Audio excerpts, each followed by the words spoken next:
दोघांची भेट घेतल्यानंतर मग दोघांचं काय झालं, संभाषण झालं आणि त्याच्यामध्ये मग आपण या ठिकाणी ते साजरे केले जाते. विष्णूला तुळशी वाहतात, शिवाला बेल वाहतात आणि मग दोघांचे एकमेकाला वाहतात. त्याचं कारण असं आहे की आजच्या दिवशीच फक्त शंकराला तुळशी वाहायची, इतर आपण 12 महिने वाहत नाही.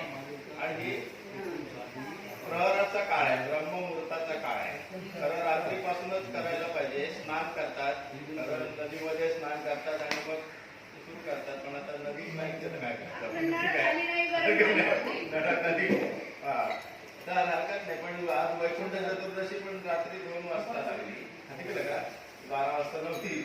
त्याच्यामुळे आता पूजा करण्याची ही टाईम आहे आणि हा महोत्सव त्या ठिकाणी साजरा केला जातो.